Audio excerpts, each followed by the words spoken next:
প্রথমে তো এরকম একটা বড় বোতল নিয়ে নিয়েছি, মানে এই বোতল আর কি নিয়ে নিয়েছি। নেওয়ার পরে আমি এই বোতলটাতে করেছি এই যে একটা ব্লু কালার।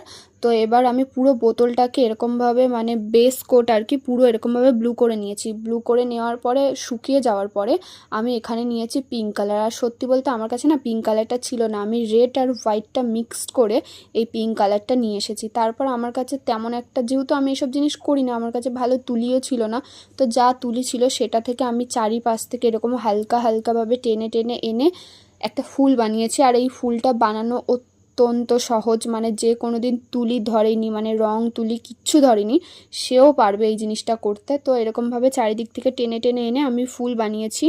আর যে কটা মানে আমার না পাপড়িগুলো আমি বানিয়েছি ফুলটার, যে আমি সেম সেম পাপড়ি বানিয়েছি এরকমও নয়, মানে যে কটা পেরেছি সে কটা পাপড়ি আমি বানিয়েছি।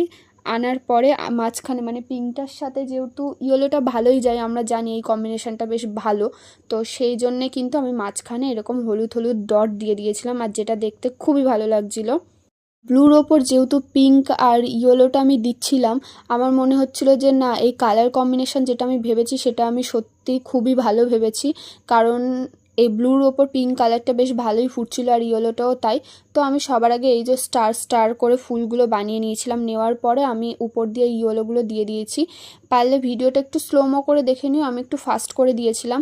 তো দেওয়ার পর না আমি বোতলটাকে এরকমভাবে শুকিয়ে যাওয়ার পর পেপারে মুড়ে তুলে রেখেছিলাম, যে আমি কোনো দিন হয়তো কোনো কাজে লাগাবো। আমার কাছে তখন কোনো ফুল ছিল না যে আমি সেই ফুলটা এর মধ্যে লাগাবো। তো তারপর না আমি একদিন কি হলো, আমি আমার একটা ননদকে বলেছিলাম মানি প্ল্যান্ট এনে দিতে, তো আমাকে এরকম মানি প্ল্যান্ট এনে দিয়েছিল। দেওয়ার পরে আমি কদিন জলে রেখেছিলাম, বোতলটার কথা তো আমি বেমালুম ভুলে গেছিলাম। তো তারপর দেখলাম যে না, এটা তো আমি ওই কাচের বোতলটাতে রাখতে পারি, কারণ যেহেতু আমি জলের মধ্যেই রেখেছি, আর আমরা সবাই জানি যে মানি প্ল্যান্ট রাখতে গেলে এই কাচেরই বোতল লাগবে, আর যেহেতু এটা কাচের বোতল ছিল তো আমি তার মধ্যে রেখেছি। আর এইটা হচ্ছে এই বোতল আর মানি প্ল্যান্টের ফাইনাল লুক। কেমন লেগেছে অবশ্যই কিন্তু কমেন্ট সেকশানে জানিও, আর ভালো লাগলে অবশ্যই কিন্তু লাইক করে চ্যানেলটির পাশে থেকো। So by.